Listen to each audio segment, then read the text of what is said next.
हीरा पानी विरोधाभास, diamond water paradox. Write a short note on diamond paradox. हीरा पानी विरोधाभास, जिसको मूल्य विरोधाभास या वैल्यू पैराडॉक्स के नाम से भी जाना जाता है, अर्थशास्त्र के जनक एडम स्मिथ के सामने सबसे बड़ी समस्या यह थी कि वह मानवीय प्राथमिकताओं में मूल्यांकन की समस्याओं को हल करने में सफल नहीं हो पा रहे थे. एडम स्मिथ ने इस समस्या को एक हीरे के उच्च मूल्य की तुलना करके इसकी समस्या को हल करने का प्रयास किया है, जो कि मानव जीवन के लिए आवश्यक है. उन्होंने प्रयोग मूल्य और विनिमय मूल्य, प्रयोग मूल्य जो वस्तु का हम प्रयोग करते हैं, उपभोग करते हैं, और उसके बदले में जो हम उसके लिए मूल्य त्याग करते हैं, एक्सचेंज वैल्यू, तो प्रयोग मूल्य और एक्सचेंज विनिमय मूल्य से अलग किया है. इस विरोधाभास की व्याख्या करने वाले एडम स्मिथ माने जाते हैं. यद्यपि एडम स्मिथ से पहले प्लेटो, कोपरनिकस, जॉन लॉक तथा जॉन आदि अर्थशास्त्रियों ने भी इसके विषय में अपने विचार प्रस्तुत करने का प्रयास किया है. स्मिथ का हीरा पानी विरोधाभास तब तक अनसुलझा रहेगा जब तक कि उसमें दो सिद्धांत, व्यक्तिपरक सिद्धांत और सीमांत उपयोगिता को शामिल नहीं किया जाता है. इसको स्पष्ट करने के लिए उन्होंने मूल्य का श्रम सिद्धांत, लेबर थ्योरी ऑफ वैल्यू पर आधारित किया है. अर्थशास्त्र में मूल्य शब्द का अर्थ होता है किसी वस्तु को परचेज करने की क्रय शक्ति. एडम स्मिथ ने मूल्य को दो भागों में विभक्त किया है: उपभोग मूल्य, वैल्यू इन यूज, अर्थात किसी वस्तु से प्राप्त होने वाली उपयोगिता, और विनिमय मूल्य, वैल्यू इन एक्सचेंज, अर्थात किसी वस्तु को प्राप्त करने के लिए त्यागे जाने वाली वस्तु. ऐसा संभव है कि जिन वस्तुओं का उपभोग मूल्य बहुत अधिक होता है लेकिन उनकी एक्सचेंज वैल्यू बहुत कम होती है, उदाहरण के लिए पानी, जिसकी की उपभोग वैल्यू बहुत ज्यादा है लेकिन उसकी एक्सचेंज वैल्यू 0 या ना के बराबर है. इसके विपरीत कुछ वस्तुएं ऐसी होती हैं जिनका उपभोग मूल्य बहुत कम होता है लेकिन उनकी एक्सचेंज वैल्यू बहुत ज्यादा होती है, जैसे कि डायमंड यानी हीरा, जिसका की उपभोग मूल्य यानी कि उसकी उपयोगिता बहुत कम है लेकिन उसके लिए त्यागे जाने वाली मात्रा बहुत अधिक होती है, यानी उसकी एक्सचेंज वैल्यू बहुत ज्यादा होती है और उसका उपभोग मूल्य बहुत कम होता है. उन्होंने कहा, जल के हमारे जीवन में कुल उपयोगिता अनंत होती है. टोटल यूटिलिटी क्या है हमारे लिए जल की? अनलिमिटेड है, जबकि प्रकृति में इसकी बहुत अधिक उपलब्धता है. इसकी उपलब्धता होने के कारण ही इसकी सीमांत उपयोगिता ना के बराबर होती है. इसी कारण इसकी कीमत जो है वो शून्य होती है या शून्य के बराबर होती है. इसके विपरीत हीरे की कुल उपयोगिता बहुत कम होती है लेकिन प्रकृति में उसकी उपलब्धता बहुत कम होने के कारण उसकी सीमांत उपयोगिता बहुत अधिक हो जाती है.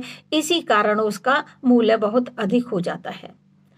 मानव जीवन में पानी से अधिक उपयोगी चीज और कोई नहीं है, लेकिन वास्तविकता यह है कि दूसरी वस्तु यह खरीदने में असमर्थ रहता है.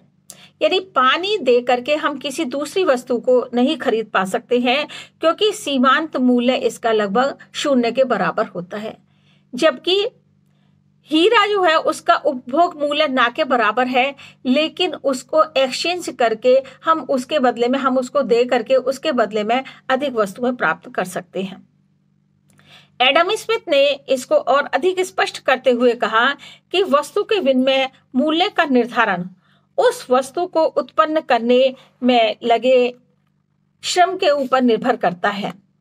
अर्थात किसी वस्तु का वास्तविक मूल्य निकालने के लिए उसमें प्रयुक्त होने वाले श्रम, मेहनत तथा समस्याओं के द्वारा निश्चित किया जाता है. जैसे कि मान लीजिए एक पेन का भी निर्माण किया जाता है तो उसके लिए रिफिल अलग बनती है, उसका नीचे का पोर्शन अलग बनता है, उसमें कैप अलग बनती है, फिर उन चीज़ों को एक जगह इंस्टॉल किया जाता है, पेन के अंदर रिफिल डाली जाती है, तब उसके बाद में वो पेन तैयार होता है। तो इस प्रकार से उस वस्तु को बनाने में कई लोगों का योगदान होता है, तब उस वस्तु का सीमांत मूल्य निकल करके आता है। एडम स्मिथ द्वारा मूल्य और उपयोगिता दोनों में संबंध नहीं माना गया है कि मूल्य और उपयोगिता दोनों आपस में एक दूसरे से संबंधित है, ऐसा एडम स्मिथ ने नहीं माना है। इस प्रकार एडम स्मिथ का कहना था कि किसी भी वस्तु के मूल्य को उसमें प्रयोग होने वाले श्रम के साथ जोड़ना चाहिए, उपभोक्ता को प्राप्त होने वाली उपयोगिता के साथ नहीं। कि किसी वस्तु का हम मूल्य कैसे निकालेंगे, उसके अंदर जितने श्रम का प्रयोग किया गया है उसके आधार पर उस वस्तु का मूल्य निकलेगा, ना कि उपभोक्ता ने जब उस वस्तु का उपभोग किया तो उससे मिलने वाली उपयोगिता के आधार पर।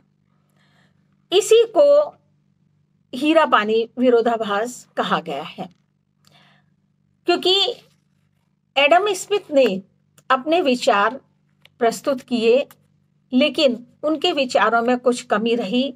इसी कारण सीमांतवादी अर्थशास्त्रियों ने फिर अपने विचार प्रस्तुत किए। सीमांतवादियों का कहना था कि मूल्य के व्यक्ति परक सिद्धांत सब्जेक्टिव थ्योरी ऑफ वैल्यू के आधार पर सीमांत उपयोगिता का विचार है। बाजार में किसी वस्तु का मूल्य निर्धारण ना तो उसके मूल्य के आधार पर होता है, यानी ना तो उसके विनिमय मूल्य एक्सचेंज वैल्यू के आधार पर होता है, और ना ही उसका प्रयोग किए जाने वाली श्रम की मात्रा पर निर्भर करता है। उस वस्तु की कितनी उपयोगिता है यह भी उसका मूल्य निर्धारण करने में सहायक नहीं होती है।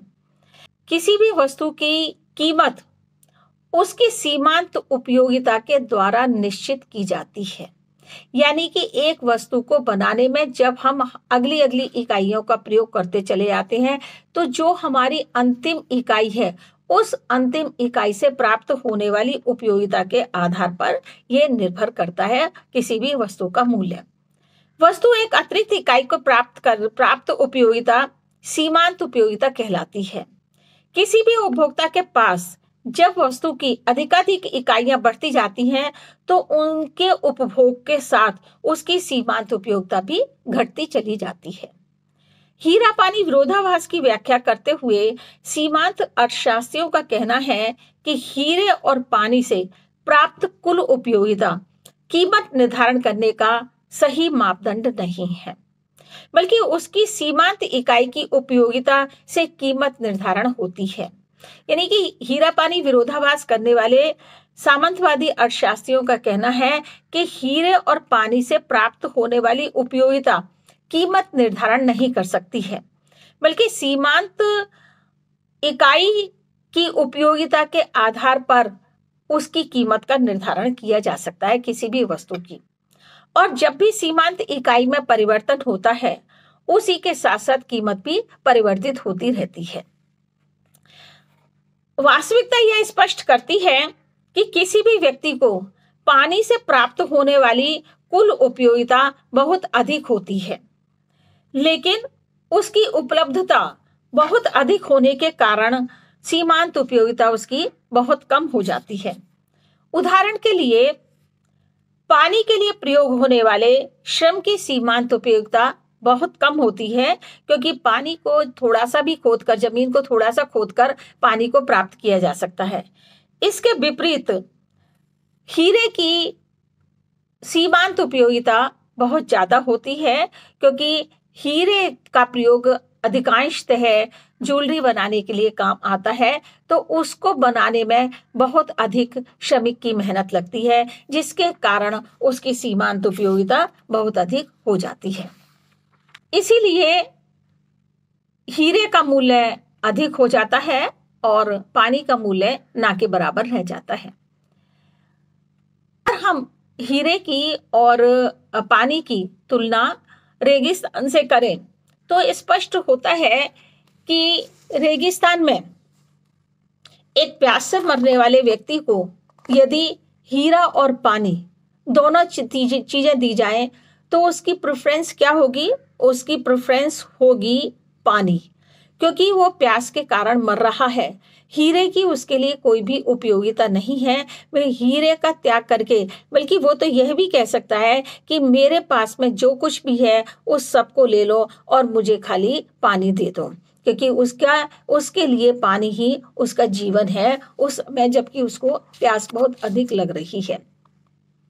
दूसरे शब्दों में ऐसे भी कहा जा सकता है कि उपभोक्ताओं को विश्व में सभी हीरों के बीच, दुनिया के सभी पानी के बीच चुनाव नहीं करना पड़ रहा है। यानी दुनिया में जितना पानी है और दुनिया में जितने हीरे हैं उसके बीच में उपभोक्ता चुनाव नहीं कर रहा है। इससे यह स्पष्ट होता है कि पानी अधिक मूल्यवान है। वो पानी की एक अतिरिक्त इकाई तथा एक अतिरिक्त हीरे की इकाई के बीच में चुनाव कर रहा है। इसलिए इस सिद्धांत को सीमांत उपयोगिता यानी मार्जिनल यूटिलिटी के रूप में जाना जाता है। अंत में निष्कर्ष रूप में यह कहा जा सकता है कि किसी वस्तु की कीमत कुल उपयोगिता यानी टोटल यूटिलिटी के द्वारा निर्धारित न होकर उसकी सीमांत उपयोगिता यानी मार्जिनल यूटिलिटी के द्वारा निर्धारित होती है।